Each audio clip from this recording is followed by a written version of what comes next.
तो गाइस कैसे हैं आप सब लोग। बैटल स्पिरिट के एपिसोड 93 के साथ हाजिर हो। तो लास्ट एपिसोड के एंड पे हमने देखा था कि हमारा रोग उसकी मैलिस को भी वहां पर महसूस हो जाता है कि किसी ने लॉयल्टी की पावर को भी एक्टिवेट कर लिया और उसे वहां पर जाई फैमिली की तरफ से बहुत ही जबरदस्त प्रेशर महसूस हो रहा होता है। तो जाई फैमिली का सीन दिखाते हैं जहां पर उस बेसमेंट वाले एरिया से जबरदस्त रोशनी की लाइट निकलती है जो कि काफी ऊंची ऊपर तक दिखाई देती है और जाई फैमिली के सभी लोग जो होते हैं वो इस बात से काफी ज्यादा हैरान और घबरा भी जाते हैं। वो लोग कहते हैं कि अचानक से क्या हो रहा है, क्या कोई अर्थक्वेक है। लेकिन उसके फादर जो होते हैं वो समझ रहे होते हैं कि यहाँ पर किसी ने पावर्स को अवेकन किया और जाइलू भी भागता हुआ बाहर आ जाता है। तो वहां पर से प्रेशर खटने के बाद दिखाते हैं कि हमारा जाई वैंग जो होता है सभी लोगों के सामने खड़ा होता है, लेकिन उसकी अपीयरेंस पूरी तरह से चेंज हो चुकी होती है। और यहीं पर से दूसरी तरफ का सीन दिखाते हैं जहां पर ची शेंग जो होता है, ची शेंग सोच रहा होता है कि इसने यहाँ पर सारे के सारे पानी को नीचे से गायब कर दिया, इवेपोरेट कर दिया, जिसकी वजह से मेरी एबिलिटी को लिमिट करना चाहता है। और दूसरी तरफ से मैलिस उसे कहता है कि अब जहां पर तुम मरने वाले हो, अब तुम अपने क्लोन्स को यूज नहीं कर पाओगे, ना ही तुम वाटर की पावर को यूज कर पाओगे। जबकि ची शेंग उसे कहता है क्या तुम्हें लगता है कि तुम इतनी आसानी से यहाँ पर मुझे मार सकते हो? मैं इंसानियत की साइड पर हूँ और तुम्हारे जैसी डेविलिश चीज को मैं जहाँ पर जरूर मार कर रहूंगा। जब किसी के साथ ही मैलिस उसे कहती है कि तुम जहाँ पर अपने आप को इंसान कहते हो, तुम जहाँ पर इंसानियत को बचाना चाहते हो, वो सभी कमीने घटिया इंसान तुम्हारे जैसे ही हैं। सभी लोग जहाँ पर नफरत करते हैं, सभी लोग जहाँ पर इतने बुरे हैं, इन सभी को यहाँ पर मरना होगा। मैं अपने रास्ते में हर एक चीज को डिस्ट्रॉय कर दूंगी। शेंग उसे कहता है लेकिन उससे पहले जहाँ पर मैं तुम्हें मार डालूंगा ताकि तुम किसी को नुकसान ना पहुंचा सको। और इसी के साथ वो वहां पर से नीचे से पानी के पावर को ले लेता है, क्योंकि पानी की पावर जो होती है वहां पर अभी भी आसपास मौजूद होती है। वो वहां पर से पानी को खींच कर ले आता है। उसने एक खास एरिया था कि पानी को इवेपोरेट किया था, तो वहां पर से पानी लेने के बाद वो उसके साथ फिर से अपनी पावर को रिलीज करता है और बहुत सारे क्लोन्स बना लेता है और उसे कहता है मैंने तुमसे कहा था ना कि अगर मैं यहाँ पर मरने वाला हूँ तो फिर तुम भी मेरे साथ ही मरोगे। और इसी के साथ दूसरी तरफ से मार रोग उसे कहता है हाँ क्यों नहीं, तो फिर ठीक है तुम यहाँ पर मेरे साथ ही मरो। और इसी के साथ ही वो अपनी एनर्जी के साथ बहुत सारी तलवारें बना लेता है। तो जैसे मार रोग यानी मैलिस जो होता है वहां पर अपनी तलवारें बना लेता है, तो उसे कहता है कि तुम इस लायक नहीं हो कि मुझे मार सको। और इसी के साथ ही ची शेंग उसे कहता है हाँ क्यों नहीं, ट्राई करके देखते हैं।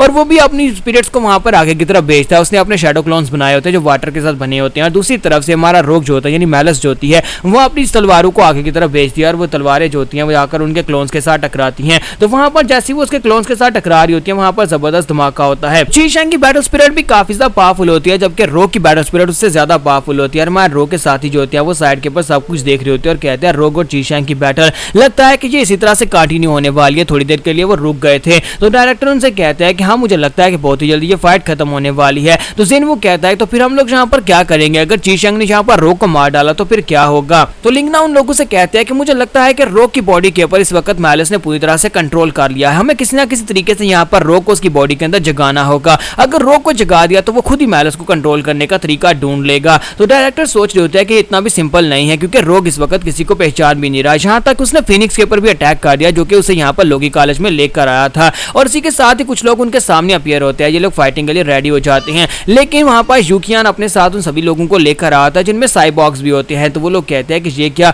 ये सभी लोग यहाँ पर क्या कर रहे हैं। स्पेशली जिनवू चिल्लाकर कहता है कि ये कमीना साइबॉक्स यहाँ पर क्या कर रहा है। तो ब्रदर यूकियान उसे कहता है कि बकवास बंद करो, अब कोई भी यहाँ पर फाइट नहीं करेगा। अब जबकि हालात पूरी तरह से बदल चुके हैं, रोग जो है उसकी बॉडी के ऊपर मैलिस ने कंट्रोल कर लिया और वो गॉड ऑफ डिस्ट्रक्शन बन चुका है, सभी को मारना चाहता है। तो हम सभी लोग इस वक्त एक ही टीम में हैं, तो हमें यहाँ पर अपने पर्सनल ग्रजेस को छोड़ना होगा, एक दूसरे से फाइट करना छोड़ना होगा। मैंने इन सभी लोगों को यही सुझाव दिया है कि अब सभी लोगों को यहाँ पर मिलकर इंसानियत को बचाने के बारे में सोचना, रोग को कैसे रोकना इस बारे में सोचना है। तो सभी लोगों ने यहाँ पर मेरी बात के साथ सहमति जताई और सभी लोग मेरे साथ मिल गए हैं। तुम सभी लोग भी यहाँ पर इनके ऊपर अटैक मत करना। तो कौन कहता है कि अब हम लोग यहाँ पर क्या करेंगे? कियान के वर्ड तो वाकई में सच है, यानी कि यूकियान ने बिल्कुल ठीक कहा है, ये बात बिल्कुल ठीक है कि हम सभी लोगों को एक साइड के ऊपर ही रहना होगा। लेकिन लगता नहीं है कि फिनिक्स भी यहाँ पर इस फाइट को जीत सकता है। फिनिक्स जो कि हमने सबसे ज्यादा स्ट्रॉन्गेस्ट है, वो भी इस वक्त मैलिस को नहीं हरा पाएगा। इसी के साथ ही बैटलफील्ड के ऊपर फिनिक्स को दिखाता है कि फिनिक्स साइड के ऊपर गिरा पड़ा था और सोच रहा था कि अब मैं यहाँ पर क्या करूं। मुझे यहाँ पर सब सच्चाई के बारे में बिल्कुल भी नहीं पता था और ची शेंग ने यहाँ पर इतनी सारी एनर्जी को गैदर कर रखा था, लेकिन इतनी सारी एनर्जी के बावजूद भी वो रोग का मुकाबला करने के लायक नहीं है। तो फिर मैं यहाँ पर अकेले क्या ही कर पाऊंगा। तो अब मैं यहाँ पर से कौन सा रास्ता चूज करूं, या फिर रोग अब यहाँ पर कौन सा रास्ता चूज करेगा? क्या वो वापस नॉर्मल इंसान बनेगा या फिर वो यहाँ पर से गॉड ऑफ डिस्ट्रक्शन बनकर पूरी इंसानियत की तबाही का जिम्मेदार बनेगा?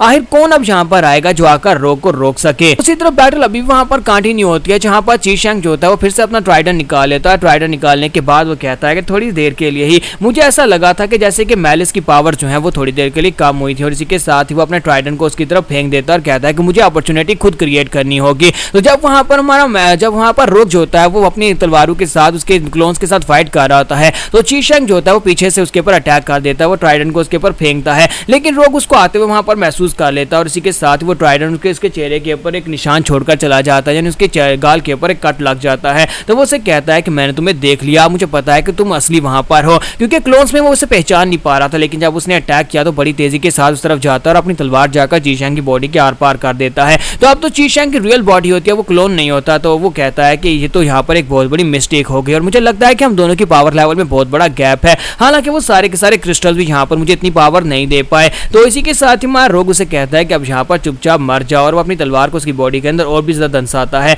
जब वो वहां पर उसकी बॉडी के अंदर तलवार को दंसा रहा होता है, इसी के साथ उसकी तलवार के ऊपर आकर मून बियोंग बैठ जाता है और उसे कहता है देखो तो देखो रोग, तुम यहाँ पर क्या कर रहे हो। तुम दोनों ही बच्चों ने यहाँ पर मुझे काफी ज्यादा ट्रबल दी है, मैं तुम्हारा टीचर हूँ, लेकिन इसके बावजूद तुम दोनों बच्चे यानी तुम और ज़ाई वैंग दोनों यहाँ पर मुश्किल क्रिएट कर रहे हो। अब यहाँ पर टीचर होने के नाते मुझे लगता है कि मुझे यहाँ पर तुम्हें सबक सिखाना चाहिए। रोग, तुमने यहाँ पर बहुत बड़ी गलती कर दी। नेक्स्ट सीन फिर से हमें यहाँ पर दिखाया जाता है ज़ाई फैमिली का, जहाँ पर ज़ाई वैंग ने अपनी पावर्स को अवेकन कर लिया। तो सभी फैमिली मेंबर्स भागते हुए बाहर आ जाते हैं और उस रोशनी के सामने आकर खड़े हो जाते हैं। और जैसे हमारा ज़ाई वैंग उनके सामने अपीयर होता है तो वो सभी लोग उसे देखने के बाद और भी हैरान हो जाते हैं। वो सभी लोग जो होते हैं प्रे करना शुरू कर देते हैं। तो ज़ाई फैमिली के लोग उसे वहां पर सन ऑफ गॉड समझ रहे होते हैं। उन्हें लगता है कि गॉड का बेटा यहाँ पर उनकी रक्षा करने के लिए आया, उनकी फैमिली को ऊपर तक पहुंचाने के लिए आया। तो वो सभी लोग उसके सामने अपने सर झुका देते हैं। जब फादर वहां पर उसको देखते हैं तो उन्हें महसूस तो होता है कि ये ज़ाई वैंग है, लेकिन वो पूरी तरह से कंप्लीटली चेंज हो चुका होता है। इसी वजह से वो भी उसके सामने अपना सर झुका देते हैं। तो यूकियान जो होता है उसे अभी तक समझ नहीं आ रही होती कि ये कौन है। तो वो कहता है कि अब ये लड़का कौन है जो हमारे सामने खड़ा है, लेकिन इसकी पावर्स इतनी ज्यादा है कि मुझे ऐसे लगता है कि मुझे भी यहाँ पर अपने घुटने टेक कर इसके सामने इसकी पूजा करनी चाहिए।